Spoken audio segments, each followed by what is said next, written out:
नमस्कार दोस्तों। आज के इस वीडियो में हम देखेंगे कि यूपीएससी में प्रीलिम्स के लिए हम इकोनॉमिक्स को कैसे कवर करें।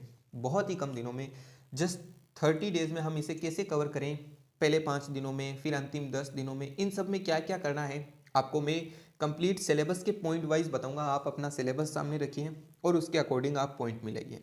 और साथ ही अगर आपके पास पेन या कॉपी नहीं है अभी, तो आपको क्या करना है मैं आपको बता दूंगा। ये पीडीएफ आपको कहाँ पर मिलेगी, उस पीडीएफ में से वहाँ से आपको, जैसे आपने पहले 5 दिनों का टारगेट जो बनाया गया है वो आपने लिया है और इसको आपने कवर कर लिया है, तो यहाँ पर आपको इसको टिक करना है और फिर नेक्स्ट 5 डेज के लिए आ जाना है।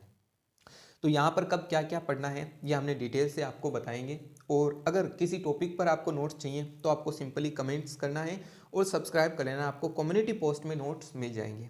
और साथ ही कुछ डाउट हो, कहीं पर भी कोई इश्यू होता है तो आप वो कमेंट कर दीजिएगा, हम आपको ज़रूर रिप्लाई करने का कोशिश करेंगे। तो चलिए शुरू करते हैं। कर सकते हैं तो इसमें मैंने 30 दिन में डिवाइड किया है। आप चाहें तो फिर इसे 60 डे में कर सकते हैं, वो आप पर आपके समय के अकॉर्डिंग डिपेंड करेगा, ठीक है ना। सबसे पहले जो पहले 5 दिन हैं उसमें आपको यूपीएससी में जो अर्थव्यवस्था का योगदान है, इसका सिलेबस क्या है, कहाँ कहाँ पर इसके क्वेश्चंस पूछे जाते हैं, थोड़ा पीवाईक्यू के ट्रेंड को देखिए, इन सब चीज़ों को देखना है। इसमें आपको क्या क्या करना है, सबसे पहले अर्थव्यवस्था की जो बुनियादी अवधारणाएं हैं, जैसे कि मांग क्या होती है, फिर आपूर्ति क्या होती है, फिर अर्थव्यवस्था के क्या क्या प्रकार होते हैं, इन चीज़ों पर गौर करना है। फिर आपको जो है प्रमुख विषयों पर, जैसे कि हम बात करें भारतीय अर्थव्यवस्था में योजनाएं कौन सी हैं, बजट क्या होता है, आर्थिक सर्वेक्षण क्या होता है, जो बैंकिंग सेक्टर है वो क्या होते हैं, जो वित्तीय संस्थान है वो कौन कौन से होते हैं, इन सब चीज़ों को आपको पहले प्राथमिकता देकर पढ़ लेना है, ठीक है। ये पहले 5 दिनों का टारगेट है। आप इस पीडीएफ को अपने फ़ोन में सेव कर सकते हो, मैं बता दूंगा कहाँ पर ये मिलेगी, ठीक है। फिर आपको पढ़ना है 6 से 10 दिन, यानी कि जो नेक्स्ट 5 डेज होंगे उसमें क्या करना है आपको। इसमें सबसे पहले आपको मांग और आपूर्ति के सिद्धांत को समझना है। यहाँ पर आपको समझना है कि मांग और आपूर्ति का सिद्धांत क्या है, इसको प्रभावित करने वाले कौन कौन से कारक हैं, और साथ ही बाजार संतुलन क्या है। अगर देखिए मैं आपको बता दूं, अगर आपको इनमें से किसी भी टॉपिक पर नोट्स चाहिए हो ना, हैंड रिटन नोट, तो आप बता दीजिएगा और चैनल को सब्सक्राइब कर लीजिएगा। मैं कम्युनिटी पोस्ट में वो सारे नोट्स आपको अपलोड कर दूंगा, ठीक है ना। आपको देखना है बाजार की संरचनाएं, यानी कि विभिन्न प्रकार की बाजार संरचनाओं का अध्ययन करना है। जो पूर्ण प्रतियोगिता है, एकाधिकार प्रतियोगिता या अल्पाधिकार है, इन सब चीज़ों को आपको ध्यान में देना है। बाजार की संरचनाओं में बाजार की कौन कौन सी संरचनाएं, इन चीज़ों पर। फिर आपको आना है जो कारक हैं, यानी कि जो मूल्य निर्धारण के कारक है ना, जैसे कि वेतन, किराया, ब्याज, लाभ जैसी अवधारणाओं को समझना है, ठीक है। फिर ये हुआ आपका 6 से 10 दिनों के लिए। अब है अगले 5 दिनों के लिए, जो रहेगा आपका 11 से 15 दिन के लिए, ठीक है। यहाँ पर आपको सबसे पहले क्या करना है, यहाँ पर सबसे पहले आपको पढ़ना है नेशनल इनकम से संबंधित जो भी अवधारणाएं हैं, ठीक है, राष्ट्रीय आय से संबंधित अवधारणाएं। यानी कि आपको यहाँ पर जीडीपी, जीएनपी, एनएनपी, जो हमारी इन सब के बारे में, जो हमारी राष्ट्रीय आय है इसमें किन किन वस्तुओं का योगदान रहता है, आपको यहाँ पर इन सब के बारे में डिटेल से पढ़ना है। अगर आपको इसके नोट्स चाहिए, इस टॉपिक के नोट्स चाहिए, तो आपको कुछ नहीं करना है, सिर्फ आपको चैनल को सब्सक्राइब करके कमेंट कर देना है, क्योंकि कम्युनिटी पोस्ट में जब मैं नोट्स अपलोड करूंगा तो अगर आपने सब्सक्राइब कर रखा है तो वो नोट्स आपके सामने आ जाएंगे, ठीक है ना। फिर आपको पढ़ना है मनी एंड बैंकिंग, ठीक है। मनी एंड बैंकिंग में क्या करना है आपको, जैसे कि धन के कार्य देखने हैं, धन के टाइप देखने हैं, केंद्रीय बैंक की भूमिका को समझना है, ठीक है। यहाँ पर आपको मनी एंड बैंकिंग हो गया। इसके बाद में आपको पढ़ना है मुद्रास्फीति और अपस्फीति। तो सबसे पहले देखना है मुद्रास्फीति क्या है, अपस्फीति क्या है, फिर इसके बाद में समझना है कि इसके कौन कौन से कारण प्रभावित करते हैं।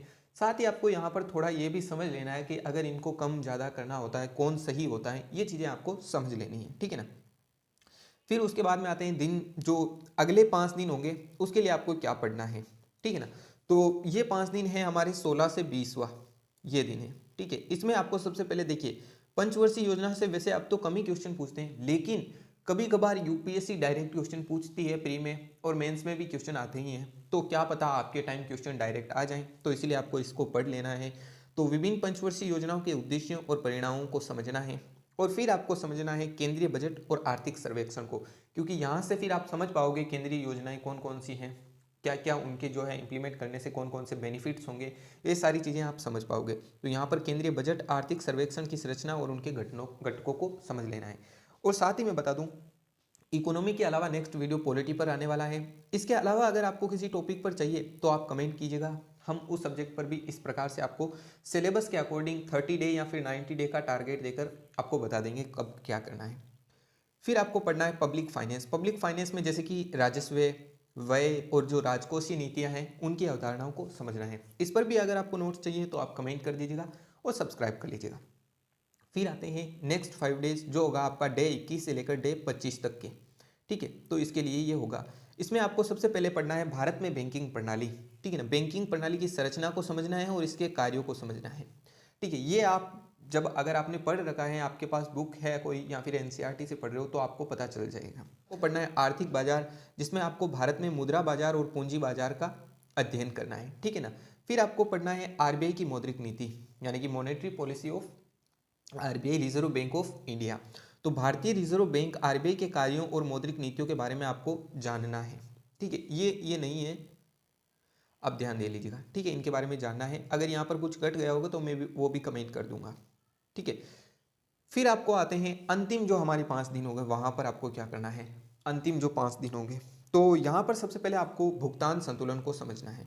ठीक है, यहाँ पर आपको भुगतान संतुलन के घटकों और महत्व को समझना है। विश्व व्यापार संगठन यानी कि WTO, वर्ल्ड ट्रेड ऑर्गेनाइजेशन और अंतर्राष्ट्रीय व्यापार में WTO के कार्यों और भूमिका को जानना है।